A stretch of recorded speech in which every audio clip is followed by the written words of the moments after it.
100 शब्द प्रति minute. Dictation start होगी 3 सेकंड बाद। स्टार्ट।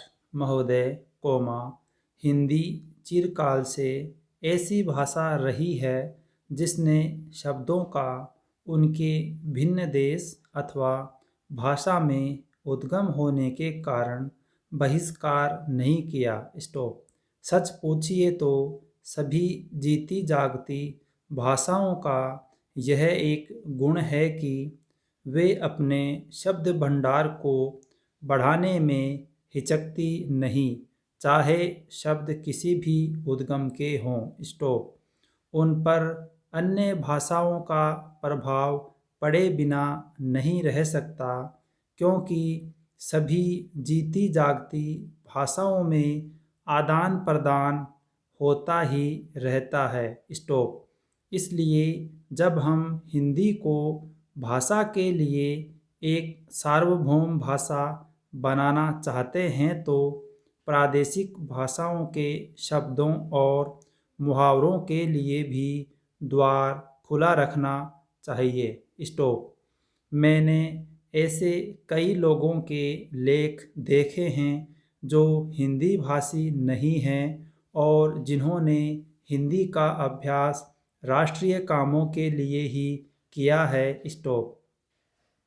उनके लेखों में कुछ ऐसे शब्द और मुहावरे देखने में आए हैं जो अर्थ तो स्पष्ट कर देते हैं पर आधुनिक हिंदी में प्रचलित नहीं है। स्टॉप। अन्य भाषा भाषी ऐसे शब्दों और मुहावरों को अक्सर व्यवहार में लाया करेंगे और हम हिंदी भाषियों को उनका स्वागत करना चाहिए, न कि बहिष्कार। स्टॉप।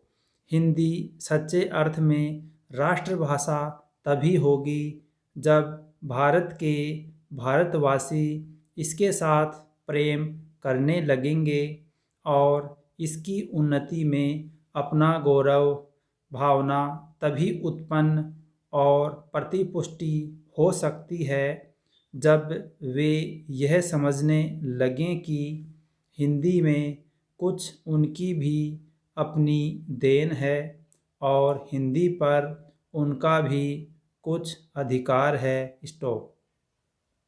मैं समझता हूँ कि हमें इस भावना का स्वागत करना चाहिए और इससे डरना नहीं चाहिए। स्टॉप।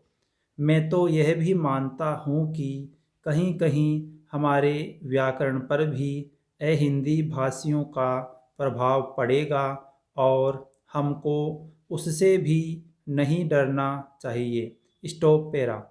इसलिए मैं चाहता हूँ कि हिंदी भाषी और हिंदी संस्थाएं निष्प्रह भाव से हिंदी की श्रीवृद्धि में लग जाएं, जिससे अन्य भाषा भाषी भी उसके विभिन्न प्रकार के साहित्य से परिचय पाने के लिए उसे सीखना आवश्यक समझें। जिस प्रकार आज कोई भी विद्वान आधुनिक विज्ञान से परिचय प्राप्त करने के लिए यूरोपीय भाषाओं का अध्ययन करना आवश्यक समझता है। स्टॉप। यदि केवल काव्य अथवा ललित कला संबंधी ग्रंथ ही यूरोपीय भाषाओं में होते तो हमको उन भाषाओं को सीखने की शायद आवश्यकता भी न होती, पर विज्ञान से परिचय प्राप्त करने के लिए उन भाषाओं का जानना अनिवार्य हो गया है। स्टॉप। उसी प्रकार हिंदी भी इतनी समृद्ध होनी चाहिए कि आधुनिक विद्याओं को प्राप्त करने के लिए उसका जानना केवल पर्याप्त ही नहीं, आवश्यक भी हो जाए तथा इस भाषा में मौलिक ग्रंथ भी लिखे जाएं, जिनको पढ़ने के लिए अहिंदी भाषियों के लिए हिंदी सीखना आवश्यक हो जाए। स्टॉप। जितनी बड़ी संख्या हिंदी जानने वालों की है, उतनी बड़ी संख्या संसार की 2-3 भाषाओं के बोलने वालों की है। स्टॉप।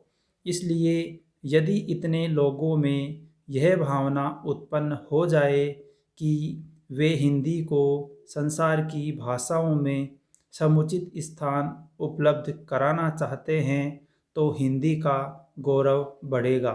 Stop para. आदरणीय महोदय, हिंदी के लिए यह अवश्य ही गौरव का विषय है कि उसे भारतीय संविधान ने अखिल भारतीय भाषा का स्थान दिया है। स्टॉप। इससे हिंदी भाषियों और हिंदी से संबंध रखने वाली सभी संस्थाओं का दायित्व बहुत बढ़ गया है। स्टॉप।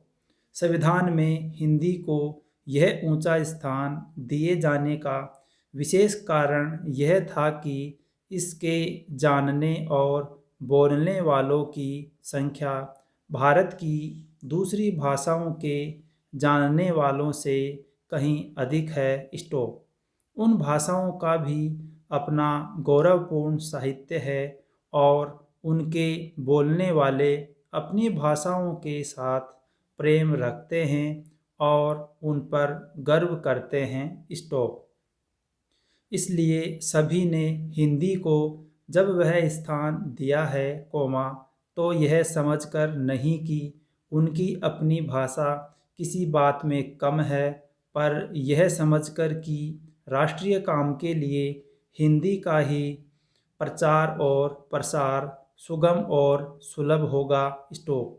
हिंदी को अखिल भारतीय कामों के लिए प्रधानता देते हुए प्रादेशिक भाषाओं को यहाँ के कामों के लिए प्रधानता दी गई है। स्टॉप। इसलिए यह अनिवार्य है कि जहाँ हिंदी का प्रचार हो, वहाँ प्रादेशिक कामों के लिए स्थानीय भाषाओं को भी प्रोत्साहन दिया जाए और वे अपने सीमित क्षेत्र में अपना काम सुचारू रूप से करें। स्टॉप। शायद यह कहना भी अनुचित न होगा कि हिंदी भाषी राज्यों में तो हिंदी का वही स्थान होगा जो किसी भी प्रादेशिक भाषा का उसके अपने राज्य में, पर अन्य भाषा भाषी राज्यों में सीमित काम और अखिल भारतीय क्षेत्र में प्राय सभी काम हिंदी द्वारा किए जाएंगे। Stop para. हिंदी भाषियों का प्रयत्न यह होना चाहिए कि हिंदी भाषियों ने जिस सद्भावना से हिंदी को राष्ट्रीय कामों के लिए स्थान दिया है, उसी सद्भावना के साथ वे हिंदी के प्रचार में तत्पर हों। स्टॉप। हिंदी को किसी भी प्रादेशिक भाषा से होड़ नहीं है। स्टॉप। सच पूछिए तो हिंदी भाषियों को अन्य प्रादेशिक भाषाओं का पोषक और समर्थक होना चाहिए, जिस प्रकार हिंदी भाषी हिंदी के पोषक और समर्थक होना चाहते हैं। स्टॉप। हिंदी भाषियों के व्यवहार और आचरण से यदि कहीं भूल से भी यह आभासित हुआ कि हिंदी अन्य सभी भाषाओं से अधिक समृद्ध, अधिक परिपुष्ट साहित्य वाली या प्राचीन तथा नवीन विचारों और भावों को व्यक्त करने में अधिक शक्तिशाली भाषा है और इसलिए इसको अधिकार है कि अखिल भारतीय राष्ट्रीय कामों के लिए यह राष्ट्रभाषा मानी जाए, तो इसका फल यह होगा कि अन्य भाषा भाषी हिंदी के प्रति ईर्ष्या करने लगेंगे और जो संविधान चाहता है, वह काम पूरा नहीं हो सकेगा और हिंदी उस स्थान को प्राप्त नहीं कर सकेगी जो संविधान ने उसे देने का निश्चय किया है। स्टॉप। दूसरे शब्दों में हमें हिंदी का प्रचार नम्रतापूर्वक करना चाहिए। स्टॉप। मुझे यह कहते हुए बड़ा हर्ष होता है कि इस दिशा में नागरी प्रचारिणी सभा का दृष्टिकोण सदा से व्यापक और उदार रहा है। स्टॉप। सभा के पदाधिकारियों तथा कार्यकर्ताओं ने सदा ही अन्य भारतीय भाषाओं का समुचित आदर किया। स्टॉप। यह सभा की परंपराओं के अनुकूल ही है कि हीरक जयंती के उपलक्ष्य में एक प्रकाशन योजना बनाई गई है। Full stop. अगर यह डिक्टेशन आपके लिए उपयोगी है तो प्लीज़ इसे लाइक कीजिए और इसी प्रकार की अन्य डिक्टेशन पाने के लिए चैनल को सब्सक्राइब कीजिए और दोस्तों के साथ शेयर कीजिए।